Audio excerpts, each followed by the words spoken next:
پاکستان سمیت جنوبی ایشیائی مسلم ممالک کا ایک اور وفد اسرائیل کے دورے پہ روانہ ہو گیا ہے۔ عمران ریاض خان صاحب انہوں نے ایک ٹویٹ کی، وہ بھی کنٹروورشل ہو گئی۔ اقرار الحسن صاحب نے اس کے اوپر ٹویٹ کیا، پاکستان تحریک انصاف نے اپنے پاؤں پہ آج کلہڑی ماری ہے۔ یہ جو بندہ گفتگو کر رہا ہے یہ موجودہ آرمی چیف کے خلاف کر رہا ہے۔ اگر آرمی چیف آپ کے لیے باپ کی حیثیت رکھتا ہے تو عمران خان کو پردادا مان لے، ایویں ان کی امی بننے کی کوشش نہ کریں۔ سہیل وڈائچ کی جوتی کے برابر نہیں ہے آپ۔ یہ اسی لیڈر اور اس کے جتنے ٹٹو صحافی رہے ہیں انہوں نے کیا کیا حرکتیں کی ہوئی اسٹیبلشمنٹ کے ساتھ مل کے، تب زبان نہیں نکلتی تھی۔ اتنے سینئر جرنلسٹ کے بارے میں اتنی گھٹیا گفتگو کو آپ ٹویٹ کرتے ہیں، آپ کو شرم آنی چاہیے۔ السلام علیکم ناظرین، میں ہوں منصور علی خان، اپنے ڈیجیٹل چینل کے اوپر آپ کو خوش آمدید کہوں گا۔ ناظرین، آج یوم مزدور منایا جا رہا ہے، یعنی لیبر ڈے، اور آج کے دن کی اہمیت اس سلسلے میں ہے کہ جو لوگ کوئی بھی نوکری کرتے ہیں، ملازمت کرتے ہیں، ان کے لیے یہ ایک بڑا اہم دن ہے۔ ان کی جو قربانیاں ہوتی ہیں اور جس طریقے سے ان کی زندگیاں گزرتی ہیں، اس حوالے سے ہر مزدور کی زندگی کے حوالے سے یہ آج کا دن بڑا امپورٹنٹ دن ہے۔ اچھا، آج کے دن کے حوالے سے کافی سیمینارز، کانفرنسز ہر جگہ ہو رہی ہیں۔ مریم نواز صاحبہ مسلم لیگ نون کی جو چیف آرگنائزر ہیں، انہوں نے بھی آج ایک تقریب سے خطاب کیا جو یوم مزدور کے سلسلے میں منعقد کی گئی تھی، ایون دو اس کے اندر زیادہ گفتگو ویسے سیاسی گفتگو تھی۔ میں حیران ہو رہا تھا کہ ایکچولی یہ گفتگو تو یوم مزدور کے سلسلے میں زیادہ ہونی چاہیے تھی۔ بہرحال ٹھیک ہے، اور سیاستدان جو ہوتا ہے نا، کوئی بھی موقع جیسی مائک سامنے آتا ہے اس کو چھوڑتا نہیں ہے، وہ اس کو یوٹیلائز کرتا ہے اپنی سیاست کے حوالے سے بات کرنے کے یا اپنے پوائنٹ آف ویو کے حوالے سے۔ اور مریم نواز صاحبہ جس طرح عمرے پہ گئی ہوئی تھیں تو واپس آ کے ظاہری بات ہے پہلی دفعہ اب وہ مائک کے آگے کھڑی تھیں تو انہوں نے کہا کہ چلو اس بہانے ذرا سیاسی گفتگو بھی ہو جائے۔ عمران خان صاحب بھی جو ہے وہ لاہور میں آج ایک ریلی نکال رہے ہیں، اور انہوں نے بیسکلی وہی الیکشنز کے سلسلے میں، تو مریم نواز اور عمران خان دونوں نے ہی آج جو ہے وہ پولیٹیکل پروگرامز اپنے لاہور شہر کے اندر ہی رکھے ہوئے ہیں۔ دس از آلسو کوائٹ انپریسیڈنٹڈ کہ دو بڑے رہنما جو ہیں وہ ایک ہی شہر میں آج ایکٹیویٹیز کر رہے تھے۔ لیکن کچھ میں ذرا دیگر خبریں، اور اس کے علاوہ ایک جو پاکستان تحریک انصاف نے اپنے پاؤں پہ آج کلہڑی ماری ہے اور اتنی بے وقوفوں والی حرکت کی ہے کہ میں آپ کے ساتھ جب شیئر کروں گا آپ ہنس ہنس کے حیران ہو جائیں گے کہ یہ چیز ابھی تک میڈیا پہ نہیں آئی، لیکن ظاہری بات ہے ہمارے جو شرطے بیٹھے ہوئے ہیں اور ہمارے جو عقاب بیٹھے ہوئے ہیں ریسرچ ٹیم کے اندر، یہ اس طرح کی چیزوں کو جانے نہیں دیتے اور ایک دم جو ہے پکڑ لیتے ہیں۔ کہانی بڑے مزے کی ہے، آپ نے نا غور سے سننی ہے، یہ کہانی بڑے انٹرسٹنگ ہے، آپ کو میں بتاؤں گا انہوں نے کارروائی کیا ڈالی ہے۔ بہرحال کچھ جلدی کچھ دیگر خبریں ذرا پہلے شامل کر لیں۔ ایک تو جناب پیٹرول کی قیمت جو ہے ایکسپیکٹ کیا جا رہا تھا کہ کم ہوگی، نہیں ہوئی، پیٹرول کی قیمت جو ہے برقرار رکھی گئی ہے۔ ڈیزل کی قیمت البتہ 5 روپے جو ہے صرف سستی ہوئی ہے، تو لیکن ابھی بھی یہ بہت ہائی پرائس ہے، یعنی ڈالر اور پیٹرول کی قیمت جو ہے وہ ساتھ ساتھ آپس میں چل رہی ہے، یہ صورتحال ہے۔ اس کے علاوہ ایکسپریس نے رپورٹ کیا جی کہ بجٹ جو ہے قومی اسمبلی میں بجٹ جو ہے وہ جون کے پہلے ہفتے میں جو ہے وہ دیا جا سکتا ہے۔ اسحاق ڈار صاحب 4 یا 5 جون کو بجٹ جو ہے وہ پیش کریں گے۔ اچھا، بجٹ جو ہے وہ اس لیے بھی بڑا امپورٹنٹ ہے کہ جو مذاکرات ہو رہے ہیں جو ابھی تک تو قائم و دائم ہے، اس میں بجٹ ایک بڑی امپورٹنس رکھتا ہے، کیونکہ حکومت کا یہ کہنا ہے کہ جی ہمیں کم از کم بجٹ دینے دیں، بجٹ کے بعد جو ہے وہ اسمبلیوں کی تحلیل کی جا سکتی ہے۔ تو اس لیے اب ڈیٹس جو ہیں، میں نے ویسے اپنے غالباً پچھلے یا اس سے پچھلے ویلاگ میں آپ کو بتایا بھی تھا کہ عام طور پہ بجٹ جو ہے وہ جون کے پہلے یا دوسرے ہفتے کے اندر آ جاتا ہے، اور یہاں پہ اب یہی رپورٹ ہو رہا ہے کہ 4 یا 5 جون کو جو ہے موسٹ پرابلی بجٹ جو ہے وہ آ جائے گا۔ اچھا جی، اس کے علاوہ ایک اور خبر جو ہے وہ جنگ سے آئی ہے۔ سبت عارف ہیں دبئی میں جنگ کے رپورٹر، انہوں نے ایک خبر دی ہے کہ پاکستان سمیت جنوبی ایشیائی مسلم ممالک کا ایک اور وفد اسرائیل کے دورے پہ روانہ ہو گیا ہے، جو کہ اس ہفتے شراک پروگرام میں شرکت کرے گا۔ کانفرنس میں دیگر موضوع بھی زیر بحث آئیں گے۔ شرکا ایک ریجن وائڈ منصوبہ ہے جو جنوبی ایشیا، عرب ممالک اور اسرائیل کے درمیان ہم آہنگی پیدا کرنے کے لیے کوشاں ہیں۔ اس سے پہلے بھی پاکستانیوں کا ایک وفد جو ہے وہ گیا تھا اسرائیل، اس کے اوپر بھی بہت تنقید ہوئی تھی۔ ہم نے جو ہے وہ، میری تو اس کے اوپر ایک بڑی ایک پرنسپل اور اسٹیٹڈ پوزیشن ہے کہ کسی صورت بھی جو ہے وہ اسرائیل کو آپ کو ایکسیپٹ نہیں کرنا چاہیے اور اسے ریکگنائز نہیں کرنا چاہیے جب تک اسرائیل جو ہے وہ خود اپنی حرکتوں کو درست نہ کرے۔ نور دھائری جو ایک بڑا اپنے آپ کو ایک ایسا پاکستانی شو کرتا ہے کہ وہ پاکستان اور اسرائیل کے تعلقات کو جو ہے وہ ٹھیک کرنا چاہتا ہے، میں نے اس کا انٹرویو بھی کیا تھا، وہ انٹرویو بھی یہ آپ نے سامنے اسکرین پہ یہ دیکھ رہے ہیں، یہ انٹرویو ویسے پڑا بھی ہوا ہے اگر آپ اس کو ڈھونڈنا چاہیں تو میری تو اس کے اوپر بڑی ایک واضح پوزیشن ہے۔ لیکن میرا دوبارہ یہ سوال یہ ہے کہ کیا اس کو سرکاری سرپرستی حاصل ہے یا نہیں ہے، یہ سب سے بڑا سوال ہے، اور اگر تو سرکاری سرپرستی میں سب کچھ ہو رہا ہے تو پھر تو واقعی بڑا پریشان کن ہے، اور اس کو ڈیفینیٹلی ریزسٹ کیا جانا چاہیے، اس پہ کوئی میری دو رائے نہیں ہے۔ اس کے علاوہ ایک اور خبر جو ہے وہ ڈسکارڈ لیکس کے سلسلے میں آئی ہے. اس میں بیسکلی چند دستاویزات ہیں جو لیک ہوئی ہیں، اور یہ انٹریکشن ہے وزیر اعظم شہباز شریف اور وزیر مملکت برائے خارجہ ہنا ربانی کھر کا، اور گفتگو جو ہے وہ ہو رہی ہے امریکہ کے حوالے سے. اس میں بیسکلی وزیر اعظم شہباز شریف سے متعلق خفیہ انکشافات ایک معاون کے ساتھ روس یوکرین تنازع پر UN ووٹنگ سے متعلق ہیں. معاون نے وزیر اعظم شہباز شریف کو مشورہ دیا کہ قرارداد کی حمایت سے پاکستان کے روس سے تجارت اور توانائی کے سمجھوتے خطرے میں پڑ سکتے ہیں. قرارداد کی حمایت پاکستان کی پوزیشن میں تبدیلی کا تاثر دے گی. لیک دستاویزات کے مطابق ہنا ربانی کھر نے کہا کہ پاکستان کو مغرب کو خشک کرنے سے گریز کرنا چاہیے. پاکستان کی امریکہ سے اسٹریٹجک پارٹنرشپ قائم رکھنے کی خواہش چین سے اصل اسٹریٹجک پارٹنرشپ کے مکمل فوائد کو قربان کر دے گی. امریکی اخبار واشنگٹن پوسٹ کے مطابق پاکستانی حکام نے افشا ہونے والی دستاویزات پر تبصرہ کرنے سے انکار کیا ہے. امریکی اخبار واشنگٹن پوسٹ کی یہ رپورٹ امریکہ کی یوکرین جنگ پر کم ہوتی بین الاقوامی حمایت کے حوالے سے ہے.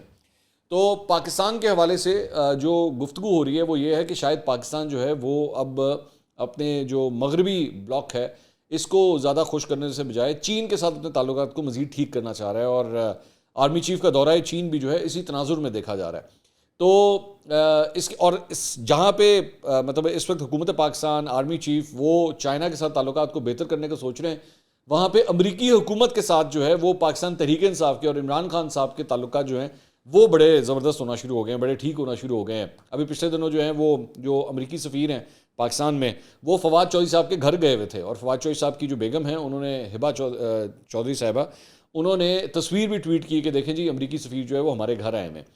تو ایک جگہ امریکی سازش کا پورا مطلب ڈرامہ رچایا گیا پچھلے ایک سال میں، اور اب یہ حالت ہے کہ امریکی سفیر جو ہے وہ چکر لگا رہا ہے فواد چودھری صاحب کے گھر کے. تو اس سے آپ اندازہ کر سکتے ہیں کہ کس جماعت کی جو اس کا جو جھکاؤ ہے وہ کس طرف جا رہا ہے. IMF کے حوالے سے بھی پاکستان امریکہ سے کئی دفعہ مطالبہ کر چکا ہے کہ اپنا اثر و رسوخ استعمال کرتے ہوئے اس ڈیل کو کمپلیٹ کروائیں، لیکن وہ معاملات بھی کہیں نہیں جا رہے. یا حکومت جو ہے بڑی کوششیں کر رہی ہے، بڑی ان کی شرائط مان رہی ہے، لیکن پیسے نہیں مل رہے. $1 بلین کے اوپر جو کہانی پسی ہے وہ ابھی تک نہیں مل رہے. ایون دو پاکستان دیگر جو دوست ممالک ہیں ان سے ایشورنسز بھی لے چکا ہے، جس میں سعودی عرب شامل ہے، جس میں UAE شامل ہے، لیکن اس کے باوجود IMF کے ساتھ معاملہ جو ہے وہ طے نہیں ہو پا رہے. بڑی انٹرسٹنگ خبر اس سے ریلیٹڈ آگے ایک اور بھی چل کے ہے. اس کے علاوہ پاکستان تحریک انصاف جناب ملک کے 3 شہروں لاہور، پنڈی اور پشاور میں آج ریلیاں نکال رہی ہے. عمران خان صاحب خود لاہور میں ہونے والی ریلی کو لیڈ کر رہے ہیں. زمان پاک سے آج وہ نکلے اور کلمہ چوک اور لبرٹی چوک وہاں تک وہ آئے، اور کارکنوں کی ایک بڑی تعداد جو ہے وہ ان کے ساتھ بھی موجود تھی. ان کا جو بیسکلی پلان ہے وہ آخری خطاب ناصر باغ میں کیا جائے گا، اور اس کے بعد ریلی جو ہے وہ اختتام پذیر ہو جائے گی. پنڈی اور پشاور میں دفعہ 144 نافذ کی گئی ہے، لیکن اس کے باوجود پاکستان تحریک انصاف نے پشاور میں کم از کم پھر بھی ریلی ضرور نکالی ہے. عمران خان صاحب نے ابھی تک جو کارکنوں سے خطاب کیا ہے اس کے اندر انہوں نے فرمایا کہ جی ہم ہیلتھ کارڈ لے کر آئے تھے، آگے ہم اب ایجوکیشن کارڈ لے کر آنے لگے ہیں. ایجوکیشن کارڈ یہ ہوگا کہ بچے جا کر کسی بھی اسکول میں تعلیم حاصل کر سکتے ہیں. کسی پرائیویٹ اسکول میں بھی اس کا مطلب ہے کہ جا سکتے ہیں اور جا کے وہ کارڈ دکھا کے وہاں پہ پڑھ سکتے ہیں. انہوں نے کہا کہ جب بھی اللہ نے موقع دیا تو ایجوکیشن کارڈ لائیں گے. غریب کا بچہ کیوں گندے اسکول میں جائے، اس کو بھی موقع ملے اچھے اسکول میں جانے کا. اس سے یہ ہوگا کہ اسکول بہتر ہو جائیں گے جب پرائیویٹ لوگ اسکول بنائیں گے. ہیلتھ کارڈ کی وجہ سے پہلی دفعہ دیہات کے اندر پرائیویٹ ہسپتال بن رہے تھے. ہیلتھ کارڈ کی وجہ سے پرائیویٹ سیکٹر وہاں جا رہا تھا. تو اب اللہ نے موقع دیا تو ہم تعلیم اور صحت میں بھی یہ کریں گے تاکہ غریب کو فکر نہ ہو. I think this is very good initiative, اور اگر یہ ہو سکتا ہے امپلیمنٹ کیا جا سکتا ہے تو دو ہی چیزیں بڑی امپورٹنٹ. اور میں ہمیشہ صحت کارڈ کے حوالے سے بھی ایون دو پاکستان تحریک انصاف یہ کلیم کرتی ہے کہ جی سب سے پہلے یہ کارڈ ہم نے دیا تھا. میں نے جو اس کی انویسٹیگیشن کی سب سے پہلے یہ کارڈ ایکچولی مسلم لیگ نون کی گورنمنٹ میں نواز شریف صاحب نے دیا تھا.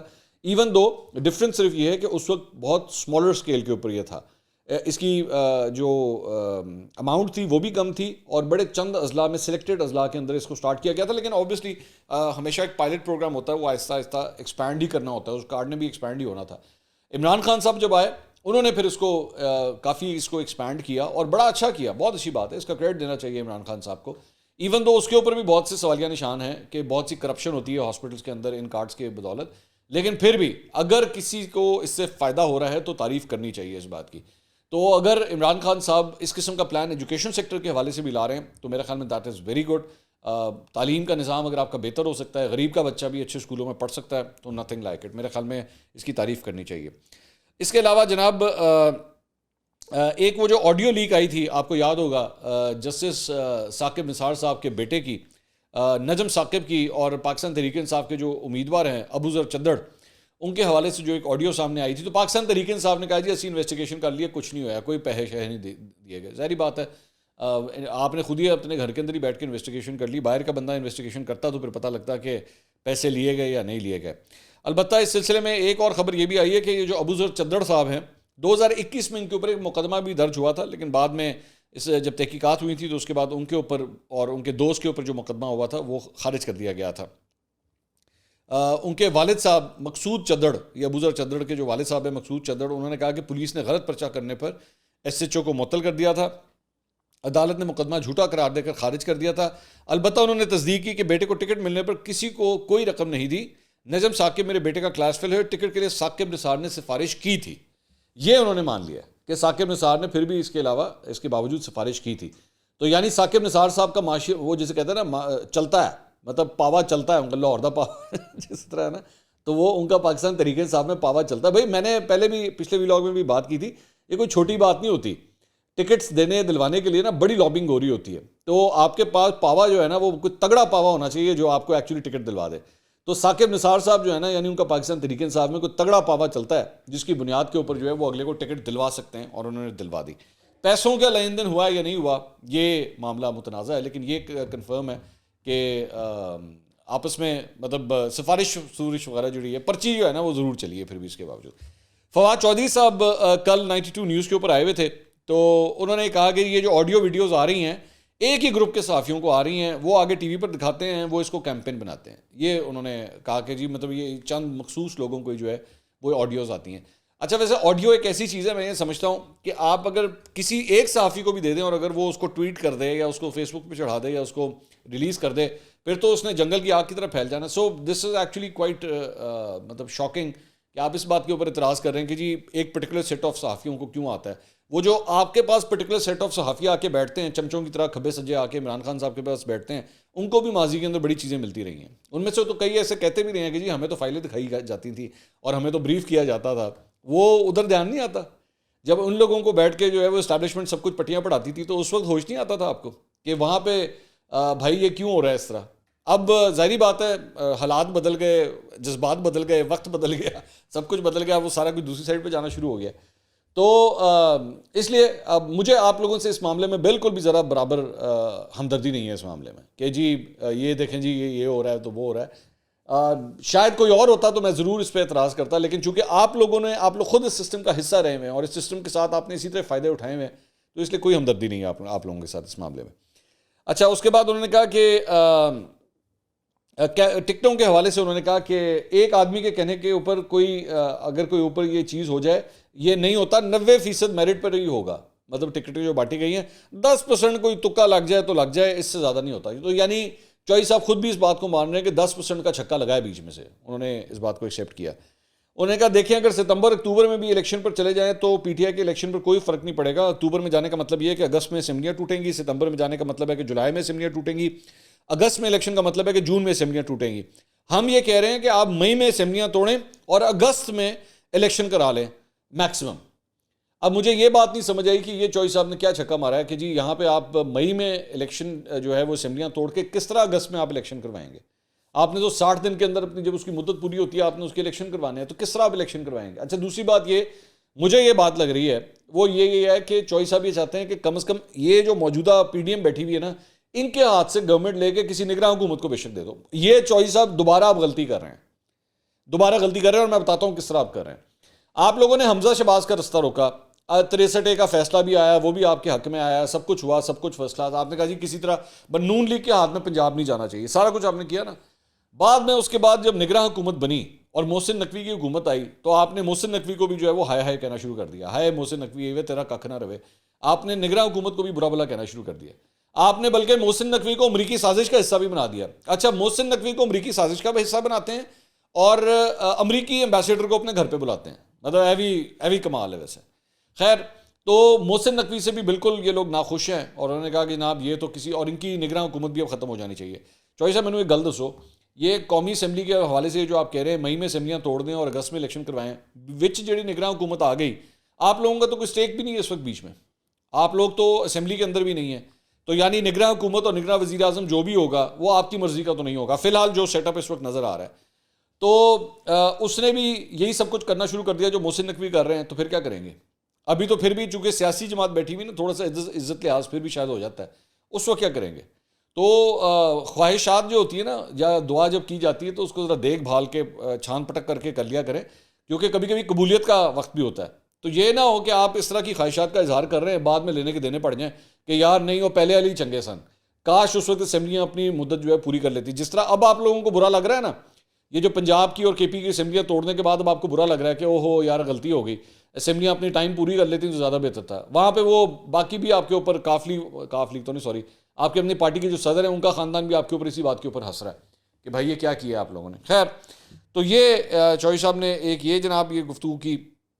اس کے علاوہ شاہ محمود قریشی صاحب کی بڑی انٹرسٹنگ گفتگو آئی. انہوں نے کہا کہ جی خواجہ آصف صاحب وہ آئے ہوئے تھے, میرے پروگرام میں بھی آئے ہوئے تھے, انہوں نے اعتراض کیا کہ جی یہ جو مذاکرات کا عمل ہے یہ بے سود ہے, اس کا کوئی فائدہ نہیں ہے. تو اس کے اوپر انہوں نے کہا کہ خواجہ آصف کو مذاکرات پر اعتراض ہے تو ہمیں بتانے کے بجائے اپنی جماعت کو بتائیں, وہ اسحاق ڈار اور سعد رفیع کو کہیں کہ تشریف نہ لائیں, مذاکرات میں نہ بیٹھیں, مذاکرات کے لیے حکومتی صفوں میں یکسوئی نہیں ہے. تو یہ شاہ محمود قریشی صاحب یہ فرما رہے تھے. اچھا جی, اس کے علاوہ ایک اور خبر, عمران ریاض خان صاحب سینئر اینکر پرسن, انہوں نے ایک ٹویٹ کی. وہ ٹویٹ جو ہے دوبارہ کنٹروورسی کے حوالے سے تھی, مطلب وہ بھی کنٹروورشل ہو گئی. انہوں نے ایک تصویر بیسکلی یہ شیئر کی, تو اس میں انہوں نے کہا کہ یہ لکی مروت ہے جو اپنے ملک اور علاقے میں مزید جنگ نہیں چاہتا, اللہ رب العزت پاکستان کو درست فیصلے کرنے کی توفیق عطا فرمائی. یہ انہوں نے ٹویٹ کی تھی, لیکن بعد میں لوگوں نے ان کو پن پوائنٹ کیا کہ جی آپ نے غلط تصویر جو ہے وہ ٹویٹ کی ہوئی ہے, یہ لکی مروت نہیں ہے. تو بعد میں انہوں نے دوبارہ اس کو ٹویٹ کیا کہ یہ تصویر سوات مٹا کی ہے, لکی مروت والی دوسری ہے, شکریہ. تو اقرار الحسن صاحب نے دوبارہ اس کے اوپر ٹویٹ کیا. انہوں نے کہا عمران ریاض بھائی کا جھوٹ پکڑا جائے تو چھوٹے دل سے ہلکی سی وضاحت کر دیتے ہیں. سر, خبر یا ٹویٹ پوسٹ کرنے سے پہلے تحقیق کرنی ہوتی ہے. مہینے میں 20 سے زائد جھوٹی ٹویٹس, 10 سے زائد جھوٹی ویڈیوز, پھر کہتے ہیں مجھے فوج جو خبریں دیتی تھی میں پہلے ان کی تحقیق کرتا تھا. ایسی تحقیق ہے. تو آپ کو پتہ ہے ان دونوں کا معاملات جو ہیں وہ کافی دیر سے جو ہیں وہ خراب چل رہے ہیں. تو اس کے اندر اچھا عمران ریاض بھی جو ہیں وہ میرے خیال میں ان کو چیک ایک دفعہ کرنا چاہیے واقعی, مطلب تصویریں اور اس طرح کی خبریں ٹویٹ کرنے سے پہلے ایک دفعہ ویریفائی کر لیں, اس کے بعد بے شک آپ ٹویٹ کریں, کوئی ایشو نہیں ہے. اب آ جائیں ذرا پاکستان تحریک انصاف نے جو چھکا مارا ہے, وہ میں چھکا آپ کے ساتھ شیئر کرنا چاہتا ہوں. وہ چھکا کیا ہے, بلکہ میرا خیال میں آپ کو دکھا دیتا ہوں. پاکستان تحریک انصاف نے ایکچولی اس کو ٹویٹ کیا. اب یہ غور کیجئے گا, یہ ٹویٹ انہوں نے کیا کیا, انہوں نے بیسیکلی ایک ویڈیو ٹویٹ کی, اور یہ بندہ ہے محمد ناصر صدیقی. محمد ناصر صدیقی یہ کوئی ہے, کوئی مطلب اس کو پتہ نہیں کوئی جرنلسٹ کا ہے, میں تو نہیں جانتا اس کو کون ہے یہ, I have never heard of ہم. اس کی تصویر لگائی گئی جیو کے پروگرام رپورٹ کارڈ کے اندر, اور اس نے اپنے آپ کو ایز اے تجزیہ کار کہ جی میں بھی جیو کا تجزیہ کار ہیں, تو اپنی طرف سے نا اس نے اپنی آڈیو بیچ میں ڈب کی, اور سہیل وڑائچ صاحب کو یہ جواب دے رہا ہے. اور یہ ذہن میں رکھیے گا, یہ پی ٹی آئی کے آفیشیل اکاؤنٹ سے یہ ٹویٹ ہوئی ویڈیو ہے, یہ کوئی ادھر ادھر سے نہیں ہے. مطلب پاکستان تحریک انصاف صاف چلی, شفاف چلی, ریاست مدینہ والی پاکستان تحریک انصاف یہ ویڈیو ٹویٹ کر رہی ہے. اب اس میں گفتگو کیا ہو رہی ہے سنیے گا ذرا. دوسری بچگانہ بات آپ نے کی کہ عمران خان آرمی چیف کی بات نہیں مانتا تھا. آپ بھول رہے ہیں کہ بوس کون تھا. عمران خان 22 کروڑ کا منتخب وزیر اعظم تھا.